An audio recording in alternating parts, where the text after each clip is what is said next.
Thank you for joining the Sharpest College Football Podcast. This is our Week 7 review. I am BuckMetrics, joined as always by Robert Martin.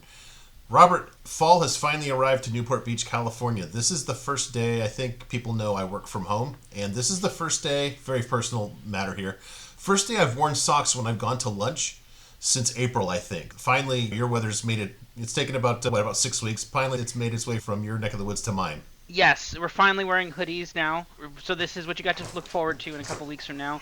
But yeah, fall is finally here. We're getting October baseball, which the Blue Jays are not doing particularly good at right now. And we've got college football, and we're starting to get into real games, not games against FCS teams, and we're getting real results. And some good stuff happened last weekend. Really interesting games, really interesting results. And yeah, last weekend was actually a very big week for college football, so let's get into it. Yeah, a lot of big games. Both our schools involved on different sides, usually ending in a different narrative than we saw last week, but we'll get into that a little bit later. All right, if you're new, this is our glossary. Take a screenshot of it and save it wherever you do your college football work, research, metrics, etc. And if you're returning, as you know by now, you are, by definition, brilliant. With that, we'll get to the Week 7 takeaways, and mine in the form of a question. I think Oregon needs to win out. I'm just going to say it. This was an interesting game. It was weird. It was not a rock fight, but it wasn't elegant, but it was high level. You could tell these are two really good teams. Indiana beats Oregon 30-20. The two things I want to bring up that I think about this game that I think have not been reported upon, not to pick on the guy, because it just seems like if you're holding the replica of the Heisman Trophy, you're not going to hold it for a whole week. And Dante Moore obliged. He had an apex at 18 for the game. Look, it's not like he stinks. That's a really good pass defense. When we previewed that game last week, I said you've got an elite pass defense in Oregon and a very good one in Indiana.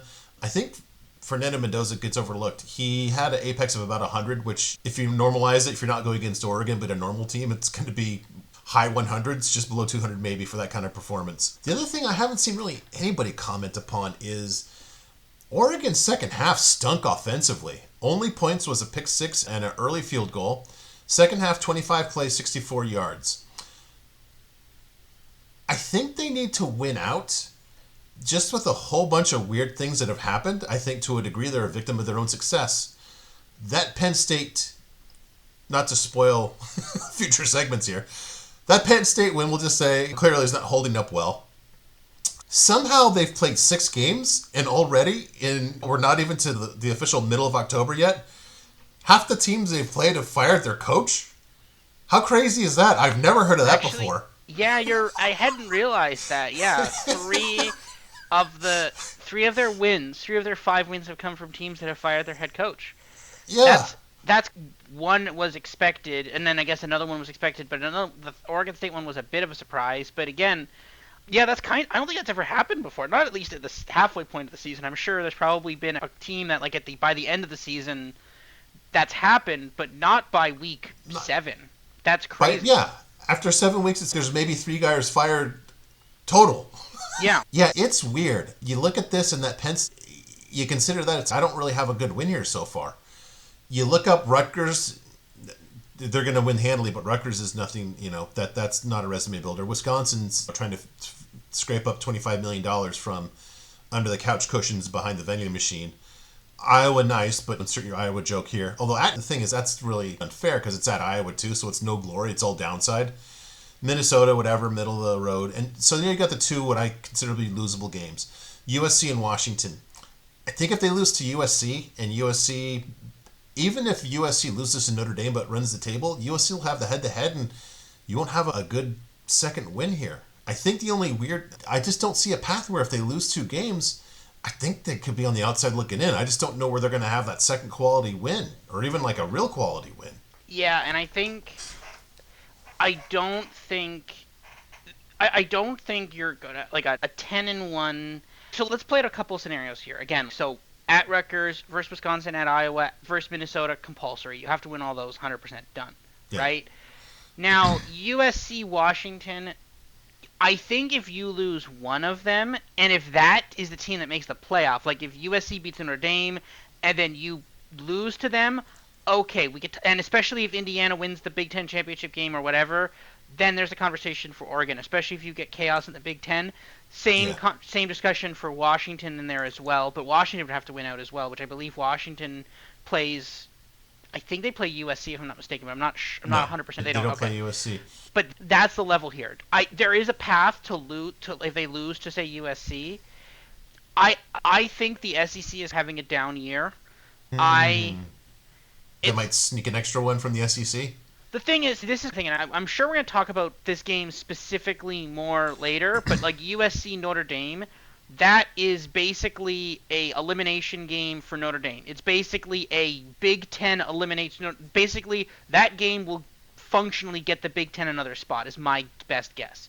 If they beat Notre Dame, they get the playoff berth. If Notre Dame wins that game, they will take a playoff berth from the Big Ten down the line if they win it. That's my guess of what this game is.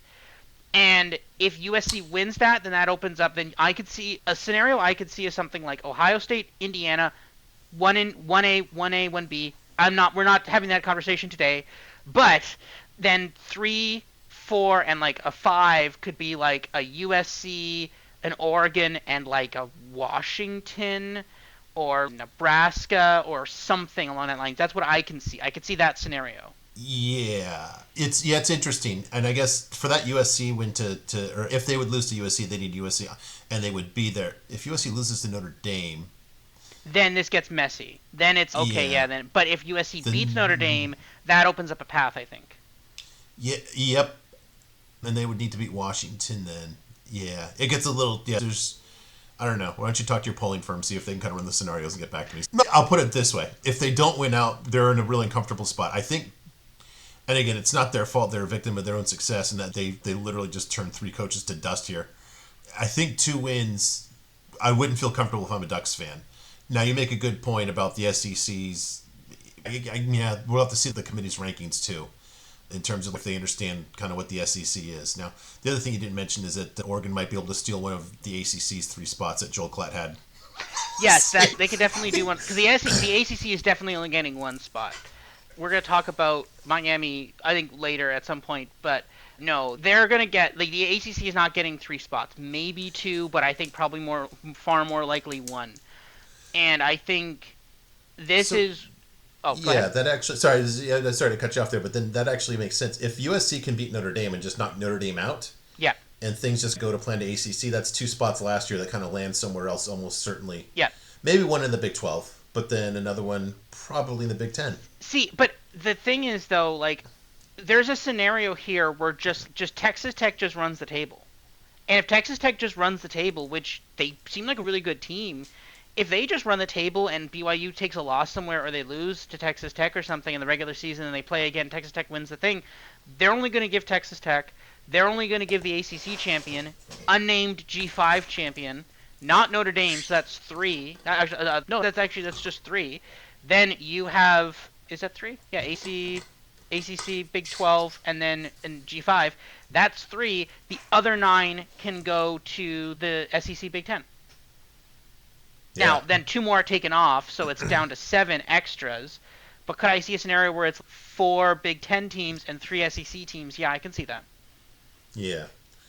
So you have to. This is going to be interesting. Not to spoil anything, but Oregon people need to. I don't know if they understand it. They root for USC this week. Then the question about it is this. My one kind of take on it is this: is that, and we're going to obviously talk more about Penn State, but this is the kind of question that needs to be answered going forward. How much did Penn State actually just collapse the last 2 weeks? Like, totally. Yeah. No, it did. 100. We're not debating that. Yeah. But like, how different was the Penn State against Oregon versus the last 2 weeks? Because I mean, from every objective measure, they very clearly took a massive drop. And I think, and we're going to talk about that specifically. But one point I will make here is Indiana went into Illinois, crushed them by more than Ohio State did, by the way. Because Ohio State also went to Illinois, did not beat them by as much as Indiana did. Now, whatever. You can make arguments either way on that, but they're still both East Coast teams, both still on the road. It's not that far of a road trip for either. Ohio technically in the Eastern time zone, Indiana, but whatever. Not a huge deal. It's an hour time difference. You can, and one was a night game, but whatever. But if you take Indiana versus Illinois, Ohio State versus Illinois, and then Indiana versus Oregon, and you try to like normalize where all 3 would get, you would get something along the lines of Indiana 1, Ohio State like a 2, and then an Oregon a really close third. If you can, I can't do the math out immediately in my head. I have to figure it out, but it's not. I think they're up there. And the thing is, I think it looks bad right now for Oregon because Penn State has just looked horrendous. I think if you get a new head coach in there, they pull off a couple more wins. Maybe if they beat Iowa, Penn State looks a little bit better. Obviously they're playing Rutgers, a great opportunity to go out and get a nice win there. Indiana can again go undefeated if they win the Big 12, if they win the Big 10.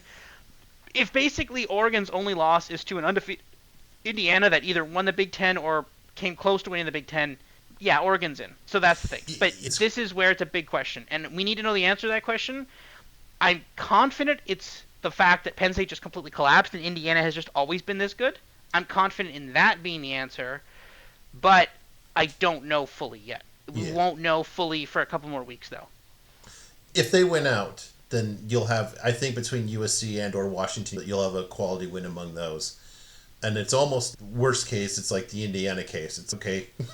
We lost to the best team around, and we beat everybody else. Yeah, the way the Penn State thing's going, it's very unfortunate for Oregon. The whole shake-up there is just rough for Oregon. But I don't know. Stay tuned to the Week 8 preview for a little bit on the Rutgers game. I'll just say that for now. Yes. So, okay. About 1,500 or 1,200 miles south in my neck of the woods, USC more than made up for that tough loss last year at Ann Arbor, beating Michigan 31-13. The most amazing thing here is not even halfway through the first quarter, and we're down to giving heavy carries to third-string running back walk-on King Miller, nephew of Dr. Dre, walk-on from Calabasas, whom USC flipped from Portland State. Yes, Portland State. Not the Minnesota Vikings, the Portland State Vikings. And the kid, this is nuts. This is from Bruce Feldman. He ran for more yards against Michigan than any team has in Michigan's last 9 games. This is the third string running back. They had nobody else. They actually had to unredshirt somebody at halftime, Brian Jackson, because they were out of guys. They tried to put like a walk-on tight end who used to play running back in high school, and that didn't go well. And Brian Jackson got his red shirt torn off at halftime. He actually was in street clothes to begin the game. He ran for a 25-yard touchdown. This was crazy. Jaden Maeva, 113 Apex. Not awesome. It's his lowest of the season, but this is a really good Michigan pass defense. Their Apex Plus is 32 defensively. USC ran the ball too. This is, I think, Lincoln Riley's best by a far margin. His best season play calling. They held Bryce Underwood, who looked every bit the freshman in his 6th game, in his second or third game on the road. Held him to a 69 Apex. Really more impressive here is they held Michigan to a 57 GGAB, Michigan had a 207 season average of GGAB coming in. So surprising. It seems if there's one thing that if USC is able to do at times on defense, it's like if we try really hard, we can sometimes stop the run. You can still pass on this team. I think they just got lucky that they got a really green quarterback against Underwood here. Did USC turn the corner?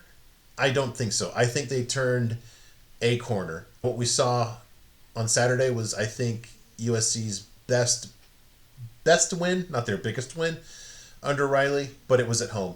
And they are a very different team on the road. And their next two games are road games, two time zones away.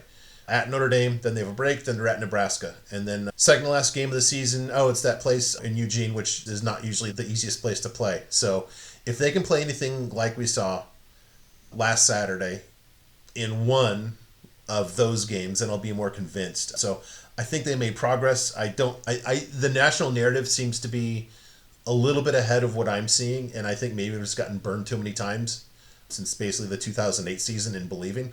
So I think they turned a corner, not the corner here. I think so. I've been personally pretty bullish on USC. Your model has been a little less bullish on them. I think that had their defense just been able to stop Illinois, then it would have been fine, but they just couldn't. And I think they would have been able to win that game probably handily if they got one or two more stops in there, but they couldn't. Michigan coming to visit them, I think the question is now whether or not Michigan was actually that good, or is Michigan just not that good this year? They're better than last year, but are they just maybe they just weren't that good this year? And I think that's the Are question. they better than last year, or are they just different? I don't think that defense is anywhere near as good as last year, and I That's fair. don't That's a know if that fair offensive point. lineman is good. That's a fair point. I think the Oklahoma Michigan game is going to be one of those games where it's very reminding me a little bit of the LSU Clemson game, where it's just now it's not exactly the same because I think they're better than those two teams, but it's just we were so hyped for this game, and it was a good game. But I think now looking in hindsight, maybe those neither of those teams were actually that good, and I think that's where I'm at with Michigan right now. It's like, hey, maybe this team shouldn't have been 15th, and there's a fair argument for that. I think. But I think now we're at a point where it's okay. USC beat them. The question now is for Notre Dame. If USC can beat Notre Dame, yeah, we can start talking about this. We can start talking about this as a playoff team. But if they can't beat Notre Dame, then we're not talking about this team as a playoff team. So that's the thing, right? We'll have to see. But I think they turned a corner. I don't know if they turned the corner, and we're gonna have to see. Did the defense really turn a corner? If they could shut down Notre Dame this weekend, yes, and this is going to be an amazing game. Notre Dame versus USC Saturday night is going to be a great game. I'm really excited for this game. But this is the thing, right? Is this a legitimate team? If they can shut down Notre Dame and they can actually score on Notre Dame's defense? Remember last year the spread in that game was like 14.5, and I think they barely missed covering that spread if I remember correctly, off like a last second pick six. If I remember correctly. I'm confused because there were two fourth Yeah, quarter pick sixes. yeah. Again, it's that kind of stuff, right? If that doesn't happen this year, then like Michigan, USC could be 6-1, only loss on the road to an Illinois team at a noon game. I think there's a very real conversation about is USC going to the playoff, and then that USC Oregon game becomes a massive game. Mm-hmm. I think at this point it seems as though Indiana and Ohio State are on a collision course now in the Big Ten championship game, but both of them will have to play a Penn State team. We have no idea what that Penn State team is going to be now, though. But it's not complete decided yet, but it seems as though that's the direction we're heading here. So we'll see. Yeah, yeah. I look USC with these three games I've highlighted here. If they finish 5-1 over the last half of the season, they're 10-2. They'll have wins over Michigan. I don't want to presuppose anything. Let's just say because they're the lowest ranked, a win over Nebraska, and then win over one of Notre Dame, Oregon. That's got to get them in, especially with Joel Klatt's two extra ACC bids going somewhere. I think they land here. As I talk about it, that this is what I love about this size of the playoff. That not just the Notre Dame is life; it's an elimination game for Notre Dame. Nebraska's 5-1, and if they don't screw up between now and then, that could have the same feel as not necessarily elimination, but almost somewhat of a play-in game to a degree as well. So the committee got it right, which means boys and girls are going to change the format soon enough, so nobody's happy.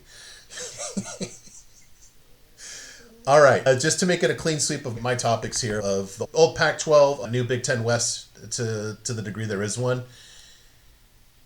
Deshaun Foster apparently just was causing every single problem in Westwood, except I will add, as doing a little bit, not reporting firsthand, but just repeating what I saw. It did rain today here, decently. You would laugh at it. You would probably have been out in your shorts, t-shirt, and sunglasses. But it rained, and basically UCLA had to practice on the intramurals field because they have a new practice field, but it couldn't take the rain. It just didn't drain it well. Yes, that's Southern California. We're just not built for that. So aside from that, things are going much better at UCLA. Big win over Michigan State. How do I say this?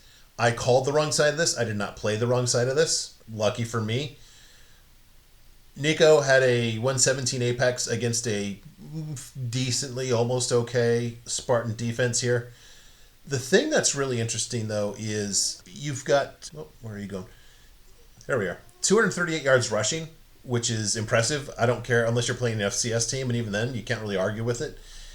I thought that kind of the Jerry Neuheisel thing was going to end real quick, and it didn't. So I just did the numbers. I said, okay, if I looked at where UCLA was through 4 games, basically until they hired who's apparently the greatest offensive coordinator in the history of mankind, Jerry Neuheisel, who had been masquerading as a wide receivers coach for years and years. And I just say, look, if I just look at them the last 2 games, I basically deleted the first 4. So I have the full data set of all the other teams for the whole year. And I just have the Jerry Bruins, we'll call them. The Jerry Bruins have an offensive rating of 7, which is up from basically FBS average. So That's a big improvement, a touchdown. Even the defense has improved, which is interesting. Now, they did get rid of the defensive coordinator as well, who apparently, I don't know, he was having some problems dealing with Deshaun Foster being fired. A 10 point, what is this, 11 point, 10.4 power rating difference is significant. So, look, I'm still stuck here, Robert. This is significant. I thought there was going to be a sharp regression last week. We didn't see it. To the extent that you kind of watch this team, they are very different. I don't know if I can say it's going to last. What do you think? So I will say that Nico right there, people are saying, oh wow, what a turnaround. And that is a turnaround, but again, at 117 apex, I think his apex last year was like 109 or something like that. Rough, Yeah. just a tad over average, if I remember correctly. So a bit better. It's Michigan State. I would expect a little better, so it's roughly in line. But if I'm expecting this massive improvement from Nico, I'd expect that number to be a bit higher. Only 180 passing yards. Now, okay, you were cruising, right? So maybe you just foot off the gas there in the last couple quarters. But again, you just absolutely ran the ball. And I think this UCLA team is not bad. I fully expect there to be a regression here very soon. I don't think... I think there will be some regression. I think at some point this will snap back. I think Penn State, everything kind of... the stars aligned cosmically for that to happen. But for this one, it's legit. Michigan State had some concerning results there, right? Close against Boston College. Boston College has looked horrible since that game.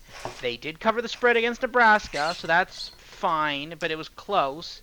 But now getting absolutely crushed by a UCLA team at home. Like, there's some concerning signs here for this Michigan State team. It's maybe a bit suspect, right? Now, that is in no way limiting what UCLA has accomplished here, by no means, right? But it's still a little bit like, oh, okay, maybe Michigan State not the best Big Ten team. Again, I didn't touch this one. I was worried about something like this. I was worried like about a fourth quarter coming from behind win. I wasn't expecting a dominant UCLA win. That's still crazy to me. But again, if Deshaun Foster was screwing up, which we thought he was, and he basically was, now that they're calling, I guess, the good plays on offense. Yes. I mean, if you maybe were completely utilizing Nico wrong, and he clearly was a bit more of a running quarterback, needed to be a bit more aggressive. And basically, you've now opened up a run game where you're averaging 5.5 yards. That's half a first down a carry.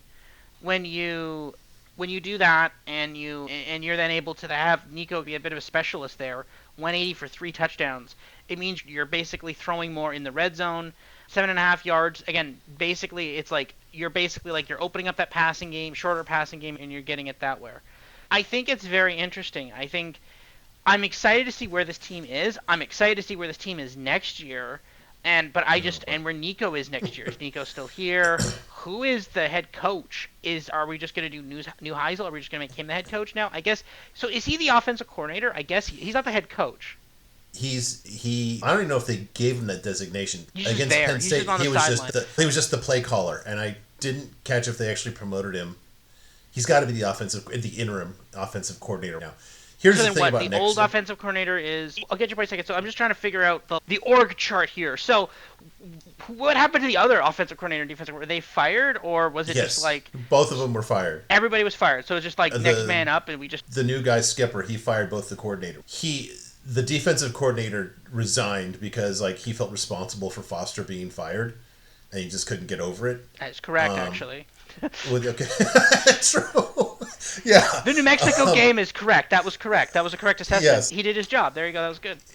Yeah, and then Tino Sinceri, the new OC, actually Tim Skipper fired him. Now maybe Tim Skipper actually felt that Jerry Neuheisel knew it, but here's the thing. This is why, and I'm trying to say this as objectively as possible, notwithstanding the banner over my right shoulder here, below which you see my dogs. This is UCLA just doing peak stupid UCLA things. I'm seeing on social media a lot of stuff. Make Neuheisel the next coach. Keep Skipper if he can keep Neuheisel. Or whoever we bring in has to keep Neuheisel. He's had a good start here, but are you going to get an A+, even an A+ for UCLA hire? If you're saying, yeah, this guy's, you can come in here and have this job, which is among the least desirable in the Big Ten, because you're in USC shadow and you're in Oregon's shadow. And by the way, you're chipping off a bunch of your TV rights to Cal because California government. And it just, there's a bunch of dumb things here. The practice, I don't know if you know this, the practice field is 80 yards. Were you aware of this? No, that's what? It's not even 100 yards. That's crazy. Yes. Land is expensive in West LA. I'll give them that. But come on, guys, do better. If it's not a desirable program to come to, let me put it this way.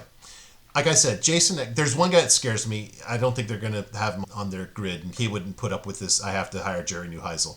Jason Eck, who would be a good hire for them, and they would stumble into it because he was right in front of their face when he embarrassed them. Jason Eck is too smart to say, yeah, I'll come, but I'll keep Jerry Neuheisel. And that's not even like the best they could do. But it's just UCLA's bound to do UCLA dumb football things. I think very soon now, in a couple of weeks, we're going to have to do an episode where it's just like us doing, we're going to have to go through, because there are far more head coach openings than basically at this point. We're going to talk about head coaching openings, but we're going to have to go through and be like, who is the candidate for these jobs? Who would we hire? And I want to do more of a tier list of what are the final jobs. Like, with some exceptions, obviously, but it's like, you have reached a peak, like, you can't get better than X team or Y team. Mm-hmm. Like, where is it where it's just, there's no more, because, like, obviously, if you're in, like, and I'm just going to call it a team that's playing right now, Liberty. If you're the head coach of Liberty, yeah, okay, there's places to go up, right? If you're the head coach of Ohio State, okay, unless you have, like, specific ties to another school or something, sure, fine. Yeah. Yeah. But that's it. There's nothing above that. And I think there's some schools that are that level. I don't think UCLA is that level. And that's a conversation I want to have, because I think Penn State is an argument of what that level is. And I think... Yep. And there's almost two tiers. I think one tier is you're at the point where you can take guys from another power program. And then there's, okay, you're not quite there, but you're almost any G4 coach would die to have that position. So I bring that up because Penn State's definitely one of the former. You can just, some of the names that they're talking about for those positions, it's going to open up another power job. And then Florida's going to open up, I don't know, a place like Florida would open up a G5's job.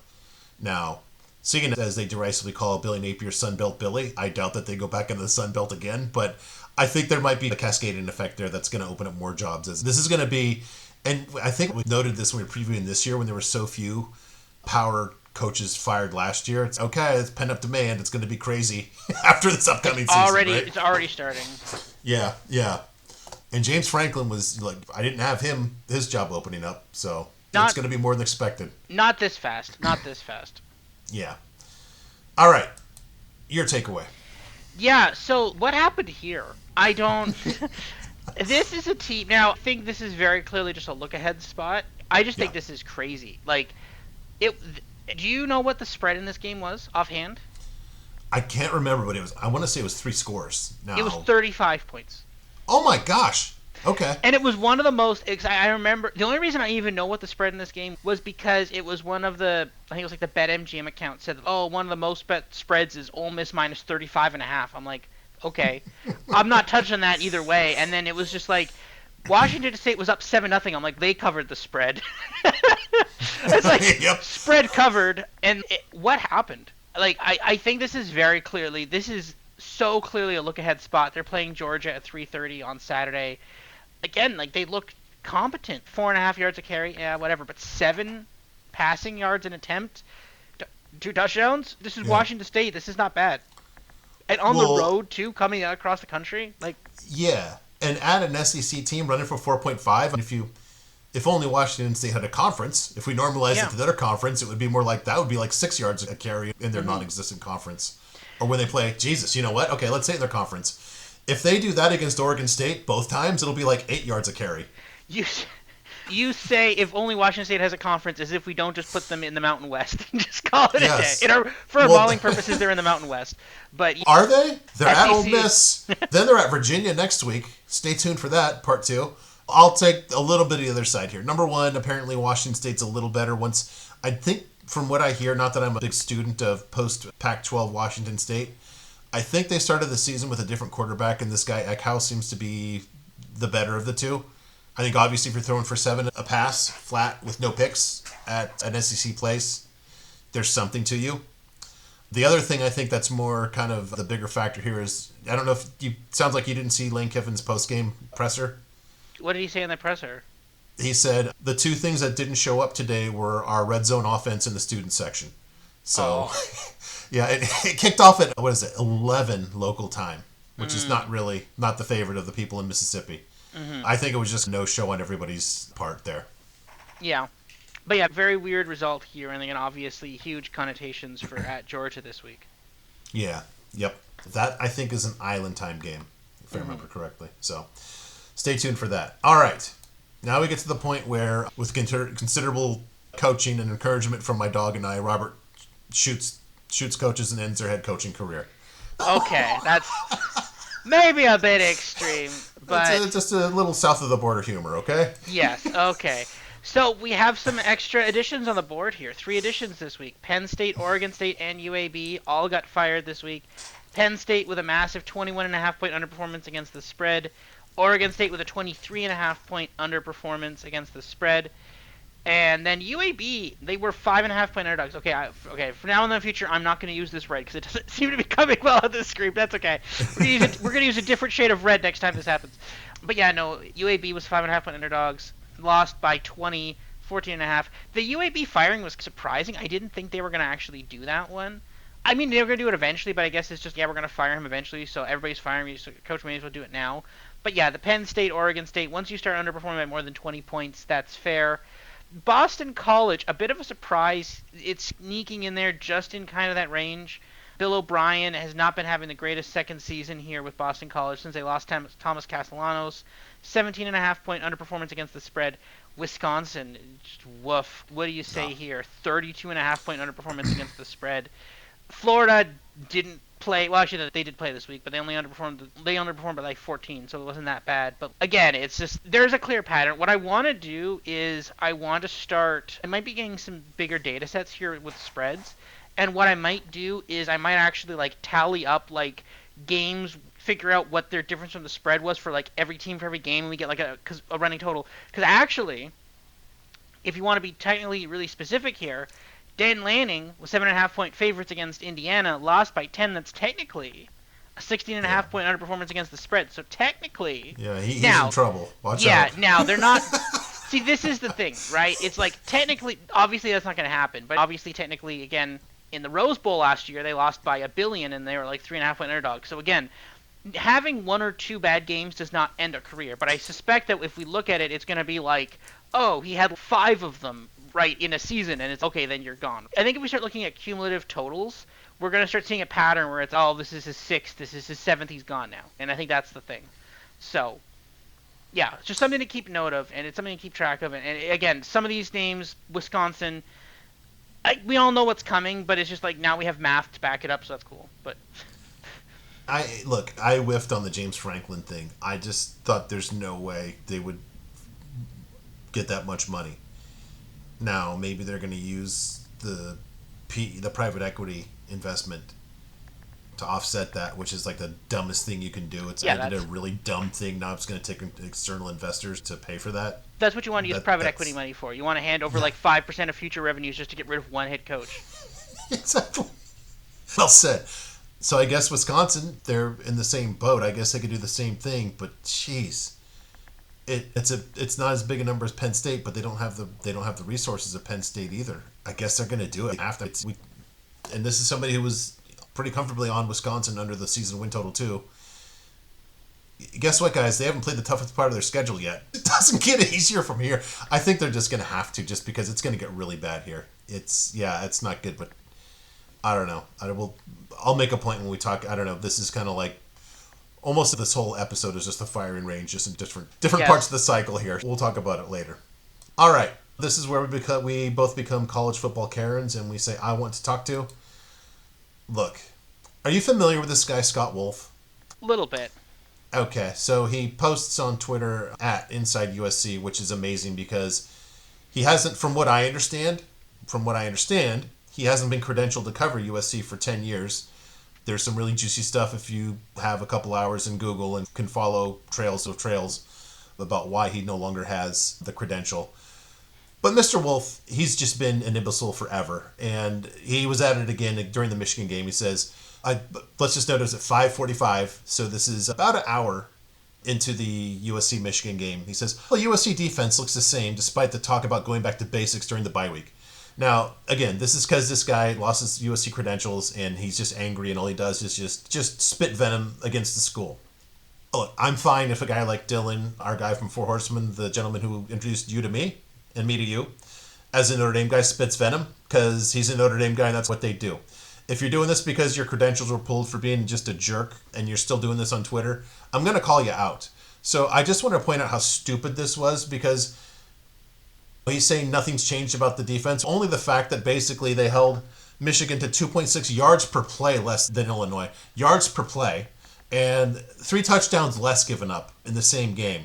So, look, are there a bunch of idiots that cover the sport? Yes. The real reason I want to do this, aside from this guy just can't move on with his life, I guess because he's angry about living in mom's basement still, is I just want to point out this guy, he used to be, hey, how about this, Robert? Is this hard to imagine? He used to be a voter for the AP. Yeah, okay. Yeah, I know. It doesn't make any, it's the least shocking thing in the world. So, again, this guy's a jerk. He needs to be straightened out, or that's impossible. The moral of the story is, again, hashtag most accurate poll. This is why, y'all, the only poll that you need to follow is by our friend Pipeline at PYPELINE _. And they have their most accurate pollsters, or I guess, poll made up of the smartest people in the sport that goes out every Monday. And go ahead, you can mention this. Yes, both I and you, we are both voters in that poll. So yes. And we're going to be submitting this week. I made some adjustments to my modeling, and my top, as you'll see in part 2, my model is a lot cleaner now, and the top 25 makes more sense. There's less weird kind of ones on it. So yeah, I'm going to be voting my model. I'm going to be voting that every week, and Buck will be as well, so we are part of that. So yeah, no, and again, we're absolutely proud to be part of this. It's a great thing. Again, it's something that so desperately needed to be done because it's so ridiculous what the AP, like, the thing is, one, Texas is ranked again, which is just whatever, but the part that people don't realize is, and this is really scary, if Clemson wins this week, they're going to rank Clemson, which is terrifying. I know they're going to do this, because this is what they're going to do. If Clemson wins this week, they're probably going to rank Clemson, which is terrifying. But this is why we need something better. We need a better alternative. Because if Clemson wins, they're going to rank them for some insane reason. And this is what we need a counter to that. So that's what Pipeline is. Yep. All right. Different topic. Let me just ask you a question, Robert. Is Dan Lanning, not just Saturday, is he overall a bad coach? I don't think he's a bad coach. He's not a bad coach. I think he has a couple of bad games every year, and maybe you need to get used to that. I'd much rather it be in October than on January 1st, and that's the thing. So I'll take that. Maybe this is improvement. Yeah. So a bad coach is somebody who just gets beaten by a team that his roster totally outclasses. Yes. Okay. So my second I want to talk to is Dan Rubenstein of the Solid Verbal. He actually said before the game, nobody on this Indiana team would start for Oregon. Would also want to point out that Mr. Rubenstein went to the University of Oregon. Where do you go from there? This guy has a football podcast. How do you say that? How could you have possibly seen that and just say nobody on Indiana would start for Oregon? Come on. Yeah, at best it's disingenuous because at best you could maybe make the argument that okay, maybe Dante Moore is better than Mendoza, but not that much. And if you want to make the argument that everyone in Oregon is just 2% better, then okay, but that's clearly disingenuous. There's got to be better position players in some places, definitely on defense. This is the thing. You can't make that argument. And that's the thing.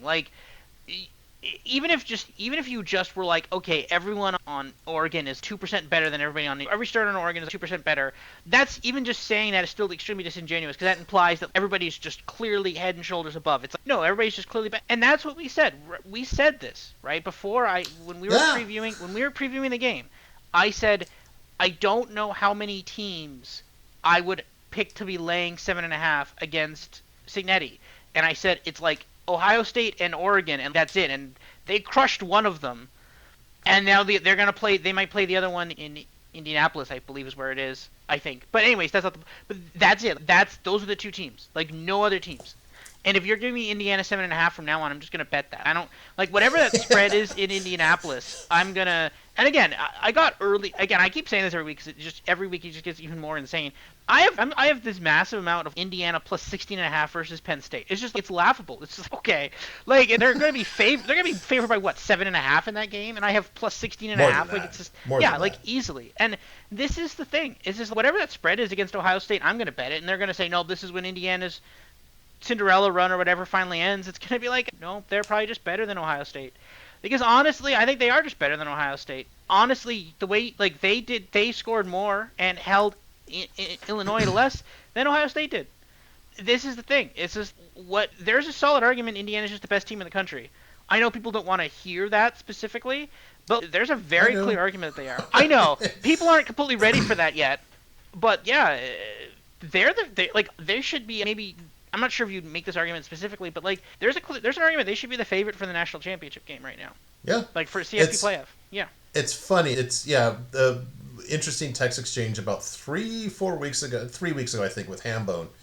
He said, what's your one team that let's just name one team for the national championship. I'll go first, Texas Tech. This is right after they beat Utah.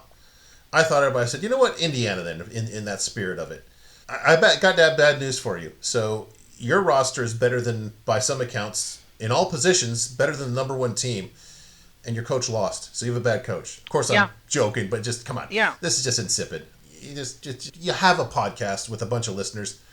Follow the game then, okay? Mm-hmm. All right, we've been really Big Ten heavy here, so Robert's going to take us to the real conference, the Big 12. Yeah, here's the thing, and Kenny Dillingham... if you're listening, I'm sure he listens to our podcast. We love you. We've been huge supporters of you. We loved you last year. And I am 100% sure that when we have the conversations about head coaching hires for next year, when we talk about the Penn State job, the Florida job that's opening up, the Wisconsin, when we talk about those jobs, we are 1,000% going to mention Kenny Dillingham. 100%. We're probably going to be one of the only people that does that. And again, just that out of the way. My man... What? So this tweet was, I believe this was on Thursday night. I think it was the 9th. It was like Thursday night. Pete Thamel said that, basically Sam Levitt is injured, and starting in his place is Jeff Sims. And I was in a double take. I'm like, what? Because one, I just assumed Jeff Sims had graduated because I figured he legally had to. And two, your backup plan was Jeff Sims? Why? What? How is it like... You've got to have a better backup plan than let's just start Jeff Sims. Like, I'm sure the attribute for getting Jeff Sims was he was available, but it's not a good attribute. Yeah, no one else signed him. There's a reason why no one else signed him. And yes, you're Arizona State. I get that. And again, Arizona State's a good team. We love Arizona State. We love Kenny Dillingham. But come on. What are you doing? The second I saw that, I'm like, there's no way they're winning this game. I didn't bet it because I had already bet some Arizona State plus 4.5 before I saw the news. But after I saw it, I'm like, that bet's dead. This bet's just dead. There's no hope. Nope. It's over. The bet's just dead. And yeah, it was just done. And that's the thing. And it's just, you can't, when you're that coach of Penn State next year, you can't do that. You can't have Jeff Sims be the backup quarterback. You cannot bring him to Penn State.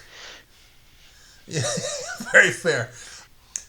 Couple things in fairness. I think that there is actually a Bourget on the depth chart last year, so it's not he had a high hurdle to clear in terms of quarterbacks off the bench. Is that an upgrade? And to that point, there's great reporting in their superior writing, and I think you're seeing both here with Thamel because not only did he break the news here, because as soon as you say that, you know what my first thought is? My first thought is, there's another guy named Jeff Sims. And he just he removed all doubt with that. He's a sick... No, it's that Jeff Sims, guys. No, it's him. Jeff Sims.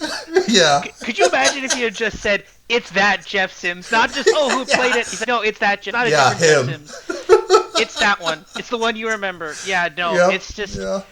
Basically, if you're trying to write like a Cliff Notes version, if you're trying to explain Jeff Sims to someone who's never experienced Jeff Sims, the way I would describe him was not sixth-year senior who played at Georgia Tech and Nebraska. I would say person who got multiple people fired is what I would describe Jeff Sims as. But that's a difference of opinion on that one. I will point out, too, interestingly, I've seen Dillingham's name a little bit for Penn State. So maybe Jeff Sims, there's a little bit of Cam Fancher in them, but he fools better coaches. He fooled Matt Rule and Kelly Dillingham, two names I've seen for the Penn State job. So maybe he's just awesome on the practice field like I'm guessing Cam Fancher is. Yeah. Maybe. All right. Who knows? All right, victory laps. I've got like a derivative of a derivative victory lap here. Can't say lifelong friend because I met him in college, but Johnny Tip, fellow Trojan, he has a cousin that went to Penn State, and I met this cousin actually tailgating years and years ago. Very good football fan. So I pulled up this text, and I have the date here, October 4th, because this is literally during the UCLA, Penn State at UCLA game. And cousin Tip basically, I texted Johnny Tip, I'm like, what is your cousin going through right now? And his cousin just nailed it. He said, I asked him about Franklin. His response was, if we lose this game, the team will implode. Robert, I had nothing nearly as good as this over the last 2 weeks as this guy did. He nailed it to perfection. So shout out to a cousin of Johnny Tip on this one. Yeah, absolute nailing on that. And the thing is, we picked Oregon. I picked Oregon in that game, and I think we just like hand waved away. Yeah, they'll lose that game. Like I think I said early in the preseason, I'm like, I expect this Penn State team to lose to Oregon and to lose to Ohio State, and then maybe lose to Indiana, probably lose two of those three, or maybe three of the three, and then they don't go to the playoff or something like that. But I failed to factor in the fact that if you have this group of people, these group of kids, and they all the time know that the second they play anybody who's good, the second they play a top five team, the second they play Ohio State or Oregon or whoever, they just know they're going to lose. And you get to that point in the season, and then they just quit. They very clearly, something just broke in this team, and it just basically, they just said, what's the point? Why, if we know we can't beat those top five teams? And again, this is where the path they got to the playoff mattered, right? 'Cause people were like, oh, semifinals last year, Drew Aller had first round quarterback hype. Penn State is national championship favorites, or one of the top picks for that for a lot of analysts. And we said, okay, wait a minute. They went to the Big Ten championship game, weren't particularly competitive in the Big Ten championship game. They got SMU, a team that gave them 2 interceptions, and even then they did not look particularly strong in that game. Then they got the G5 team, which they just shut down the running back and then won that game because of that. And then they played Notre Dame, and okay, it was a competitive game against Notre Dame, but they did still lose that game. And now we're like the national champions. This is the problem, right? It's just like the leap. There was such a big leap there of this is what they did, and this is clearly where it's got to be. And I think we waved over the fact that, oh yeah, this team will just keep fighting. I think they just got to a point where they just said, what's the point? We know we can't win these games anymore. And I think they traveled to UCLA, and I think they thought that game was going to be super easy. They're just going to be like, yeah, maybe we could piece something together. And they got bit. They got smacked in that game, and I think they just said, now we can't even beat UCLA, and then they just lost. And they looked far worse against Northwestern, a worse Northwestern team, by all objective measures, than the UCLA team. Yeah, UCLA had a worse record, but if you go to preseason rankings, UCLA should have been a lot better than Northwestern. And I think we just got to a point where the administration just said, okay, this is not sustainable anymore, and we have to do this. We're going to have to do this anyways. Let's just do it now and just get this over with, especially after Drew Aller was lost. And this is the thing. They could never get over that hump. He could never get over that hump here at Penn State. And it's just like they gave him so many resources. And again, people are going to point to last season, but it's like they got a very easy path to the semifinal. Probably the easiest path an easier path than an Oregon team that beat them to the semifinal, mind you. Yes. And it's just, yeah, no, we still couldn't do it. We still couldn't do it. And this year we still couldn't beat that Oregon team, even though it's an arguably worse Oregon team. And they're far arguably better Penn State team. And it's just, and there was something Josh Pat, he said in his podcast. And again, it's really funny now seeing, it's definitely revisionist history, where he was like, oh, they should never have hired Jim Knowles. It was always a bad fit. I'm like, that is not what you people were saying like 2 months ago. That is not what you guys said 2 months ago. Like, it's so funny how now it's just, you know what, that we should have seen. No, you don't get to go back and say this now. Like, you don't get to say, oh, he shouldn't have done this or this. No, this never would have mattered. This is extremely conservative play calling. You can see it even if you just want to go back a few games, just to the Big Ten championship game. Conservative play calling there. Conservative play calling against SMU and Boise, teams they crushed. Same against Notre Dame. Same earlier this year. Same against Oregon.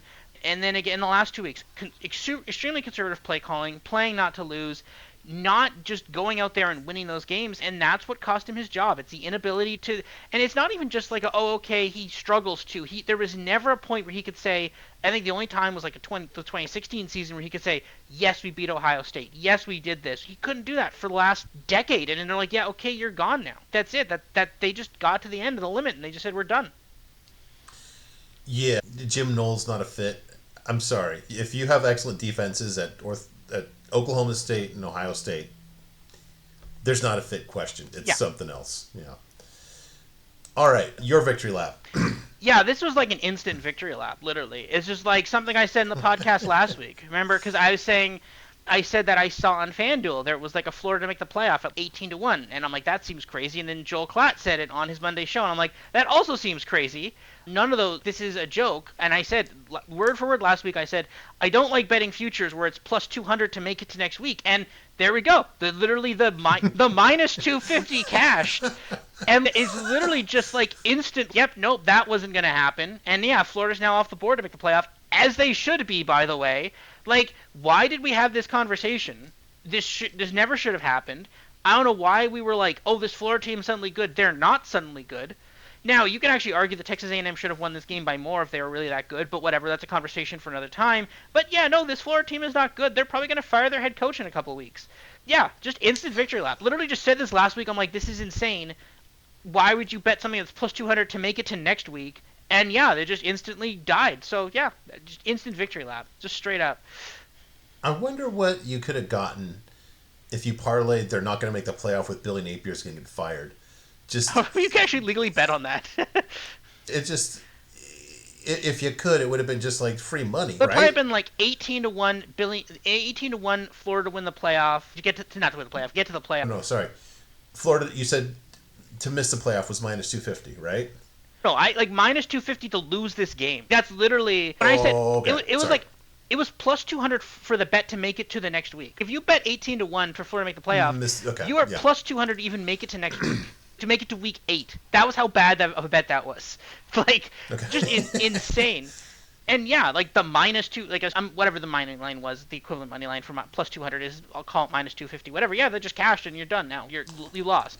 Just to be instantly eliminated. Because the 4-loss team that's 1-2 in the SEC is not going to the playoffs. Yeah, I don't know why we had this discussion. It was insane then. It's equally as insane now. And now we're like, yeah, Billy Napier's fired. It's like a week later you said they could make the playoffs. So we got to pick here.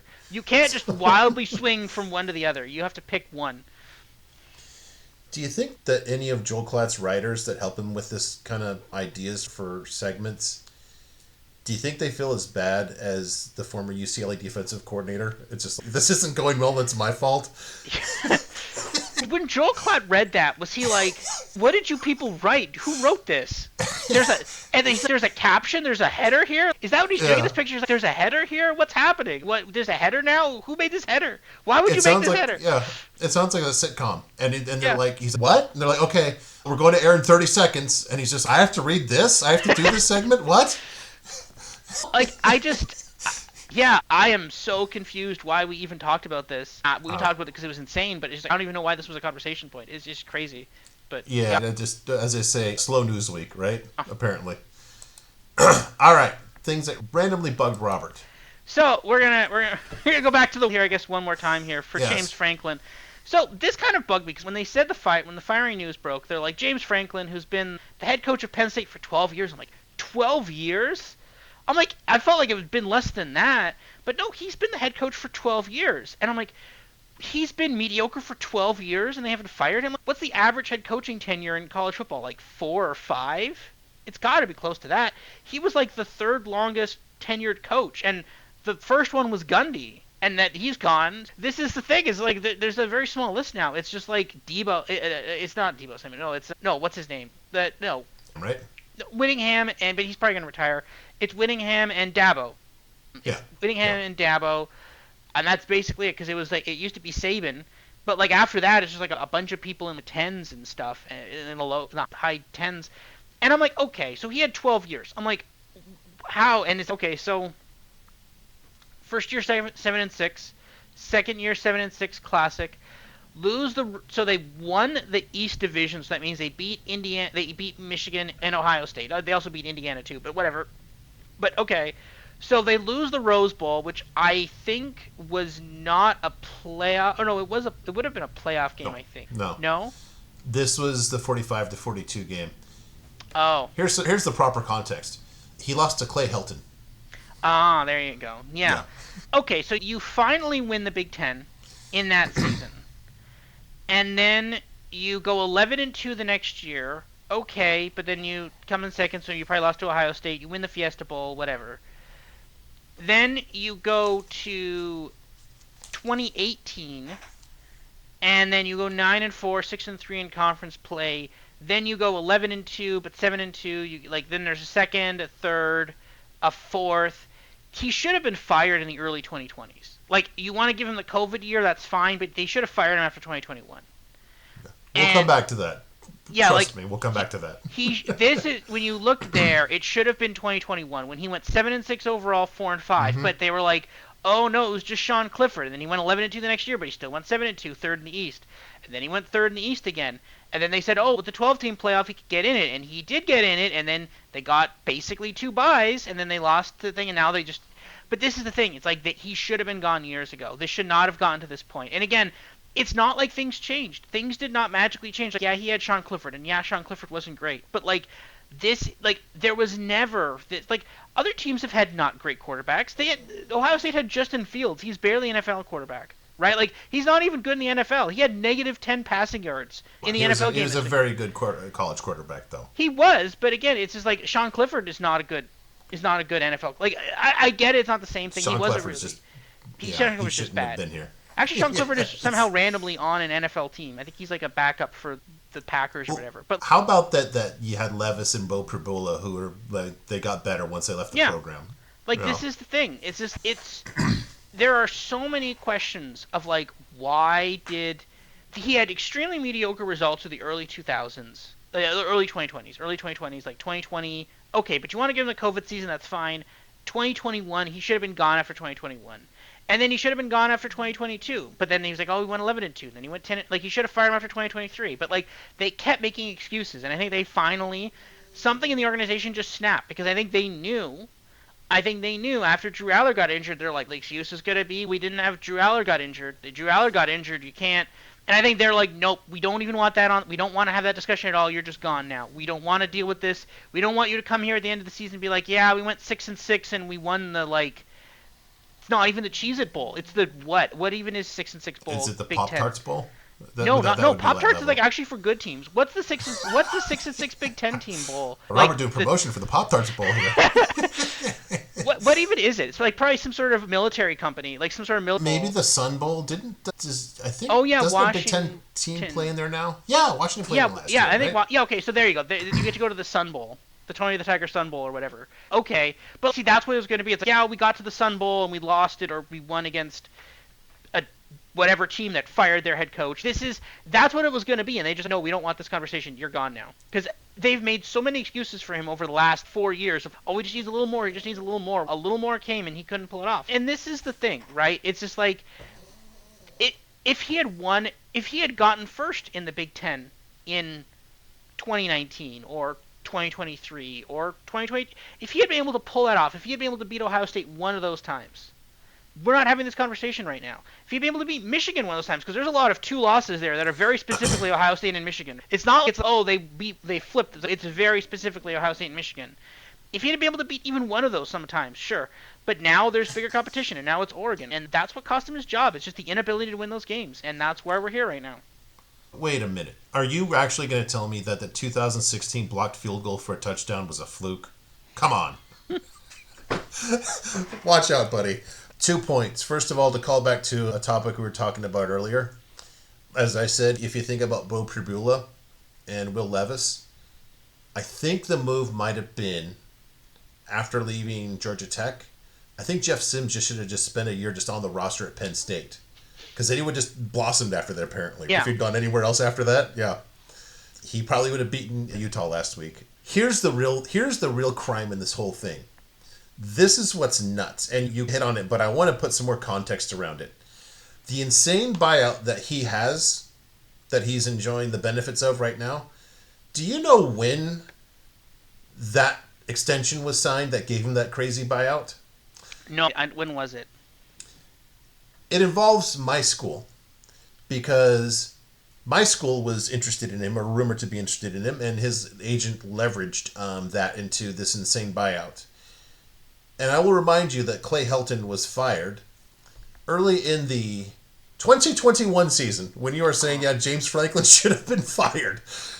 Either that or given like an $80 million buyout extension.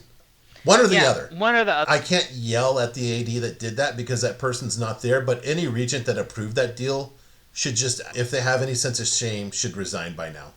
If basically you approve something that leaves your school on the hook for this much money, you have to just do the Japanese thing and just do a public press conference, beg for forgiveness, get on your knees, bow, and just sit in front of the cameras for 10 minutes as you're embarrassed.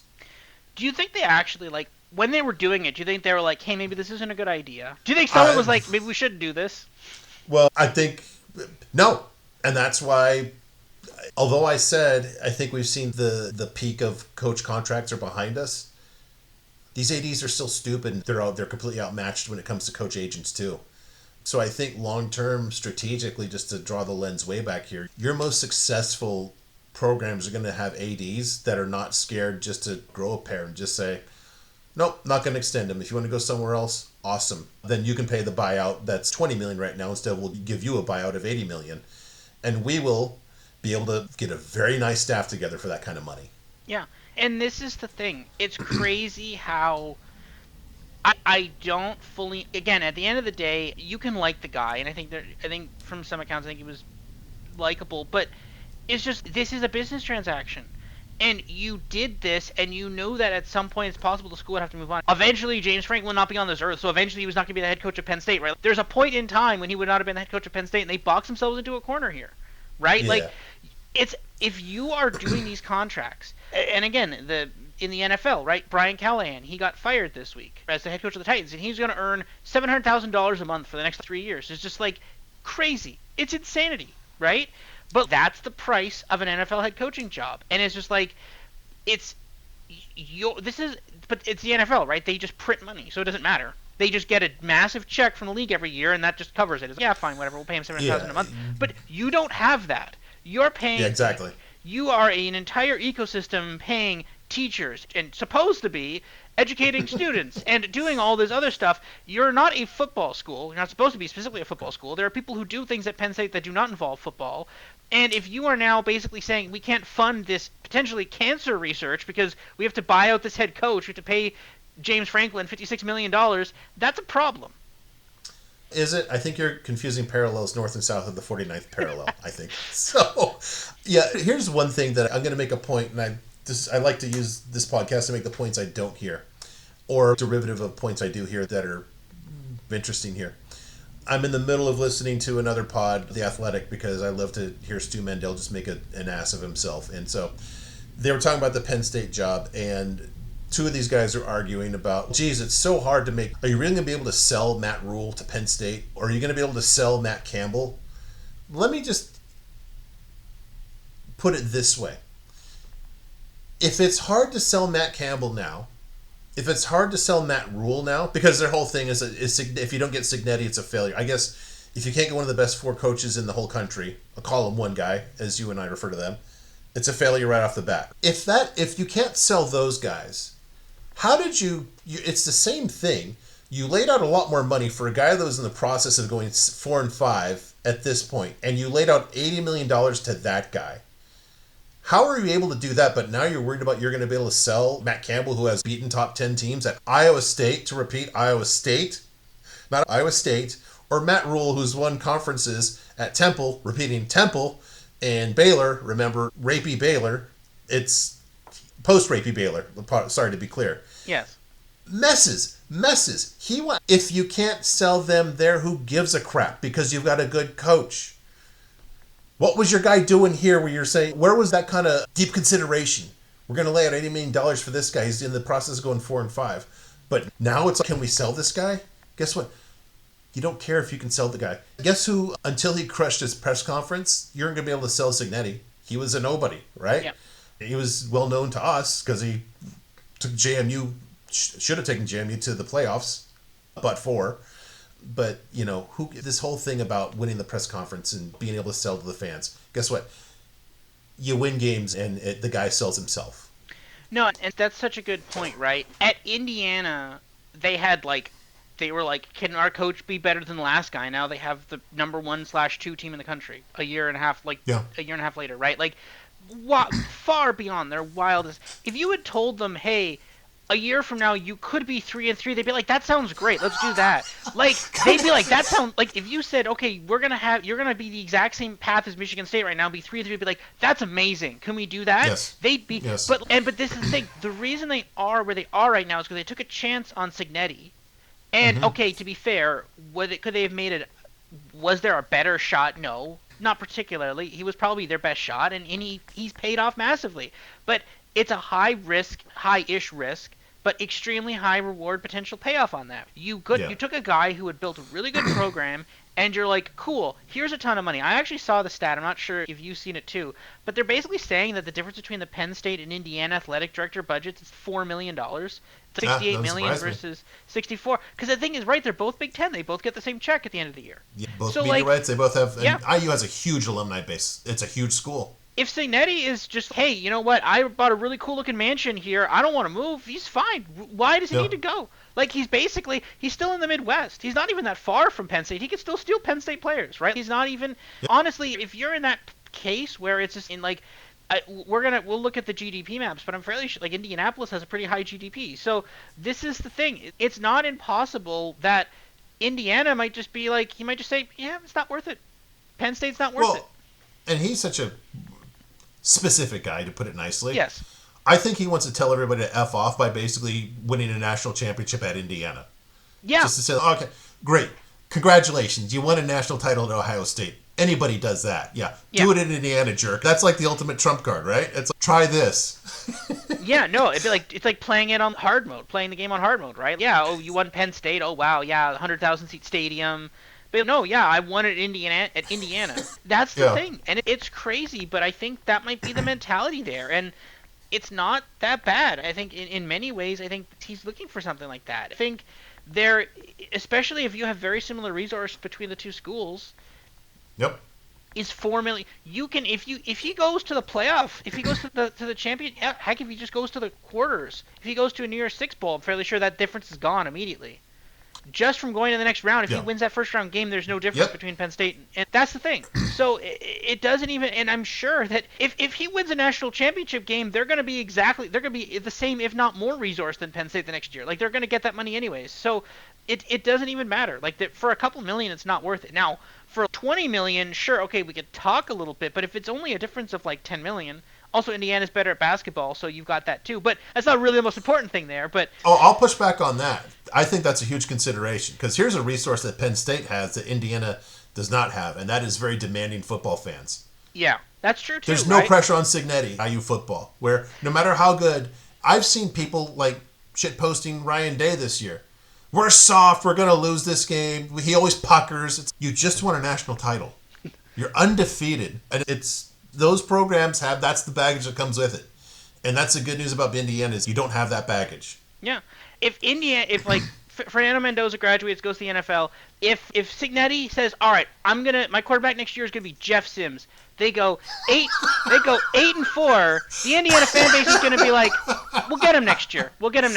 Oh my gosh. Wow. That was good. To tie these two programs together, let's just pretend that Indiana just held on to Tom Allen, and now this year we're finally going to fire him. That Indiana program would kill to get James Franklin, right? Yeah, no, exactly, right? They'd be like, oh man, we could get James Franklin. That'd be great. Yeah. Happy days are here again. I mean, it's just, All right. Wow, that was interesting. That was a good one. Whew, I need to exhale. Let's just bring it way down here with the Jimbo Award. We crush this guy before every season. It's good to see that he finally just made an appearance during the regular season now, Jason Candle. The guy's on a heater here. Just 2 weeks ago, he lost to Western. Now, Western actually seems to be pretty good. Somehow, improbably. I love you, Lance Taylor. Follow me on Twitter. I love you for life there, bud. Should have worn my Western shirt today. But Jason Candle always finds a way to not find a way at least once a year. And it's in these dumb ones.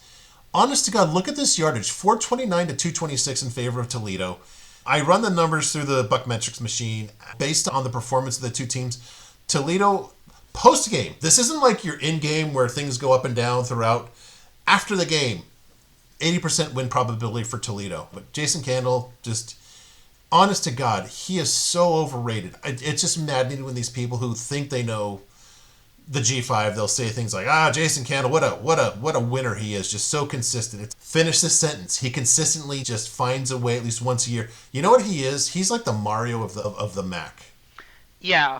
And I think Mario is, I could feel it. Like Mario, he wants to do a Mario Crystal Ball thing too. It's coming. I know it's coming because he's been too good recently. But again, yeah, what happened here? This is 80% post-game win probability. Outgain them, call it 2-1. 21-7 lead at the half. Spread was, I think, 10.5. Just like they got a safe keep somehow. Like, I don't know what happened here. This was just a disaster. And their team couldn't run the ball either. Look at that. They couldn't run the ball. It's like you had them just, they could only pass. They only threw 17 times. It's just, you've surrounded the suspect here, and they just got away. Yeah. I have no idea what happened in this game. I know that I bet Toledo, and I thought it was doing great, and then we got rug pulled in the second half there. But I don't know what happened. It's weird, and this Toledo team is just not that good. Maybe, I don't know. 2 losses already. They're 1-2 in conference. It's Jason Candle, consistently overrated. And they covered the spread against an SEC team. They covered the spread against Kentucky.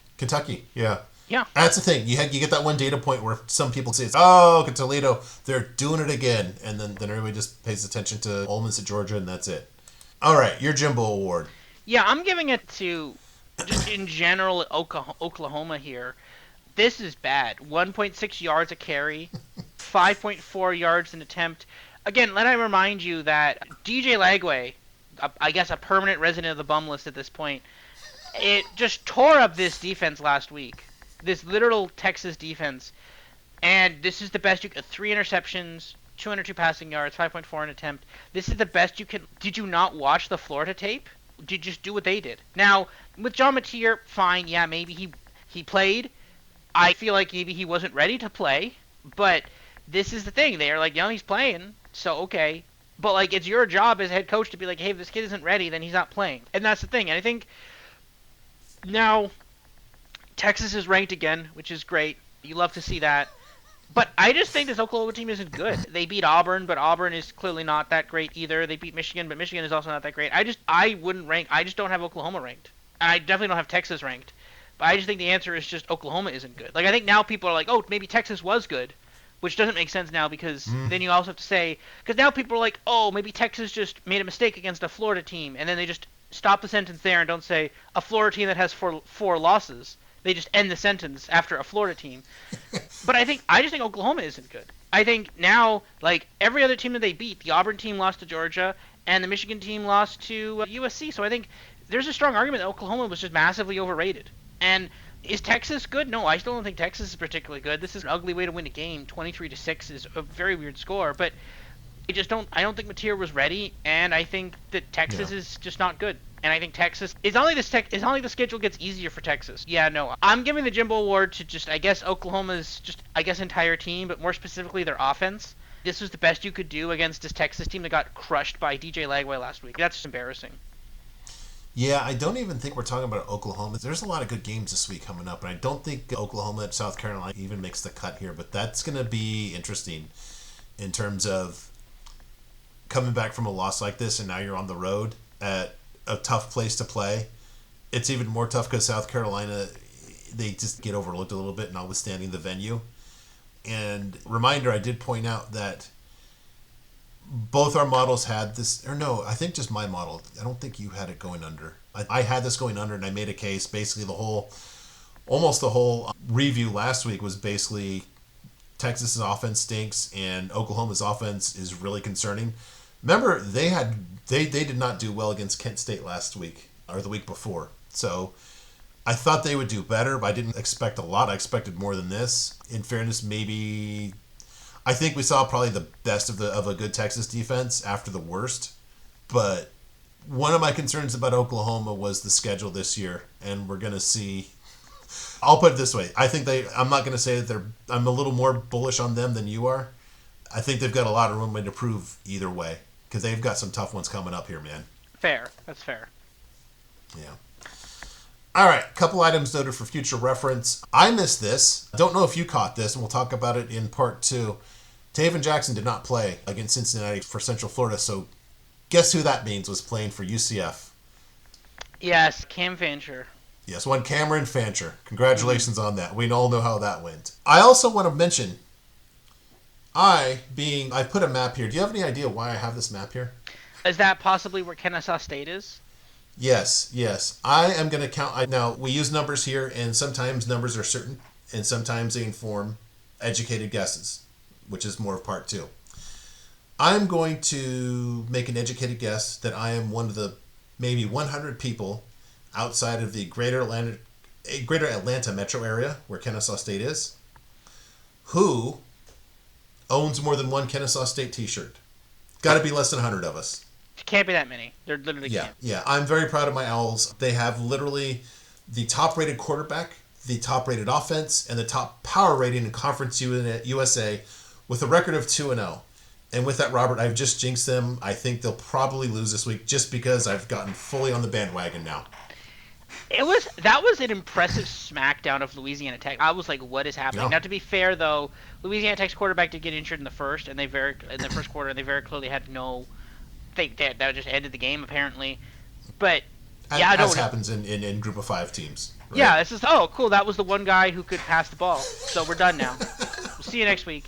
But, yeah, no, that was... Even then, it was still a pretty spectacular beatdown of just a team that people thought was good. So... This Kennesaw State team just keeps proving us wrong. Like, my model is like, this Kennesaw team is bad, and Kennesaw State is, no, we are a good team. And I'm like, I don't think so. And they're like, nope, we are a good team. When you say us, do you have the old joke, do you have a frog in your pocket? Because one of us owns 2 t-shirts, and it's not you. I think I should own a Kennesaw State t-shirt. I think I should. I think we need to do this now. For the pod, we need to do this. But, yeah, no, it's... Again, the thing is, you say 100... I don't think 100 people outside of Georgia know where Kennesaw State is, to be honest with you. So I think that's another small group of people. Yes! Very fair. Yeah, no, but yeah, shout out to them. This has been a great year for them, and just a fun year, and they're becoming a good team. Yeah. Yep. All right. That is everybody. Thank you very much for joining us. We will see you in part 2 where we preview week 8. And also, let's not forget Island Time. So thank you for joining us, and we will see you then.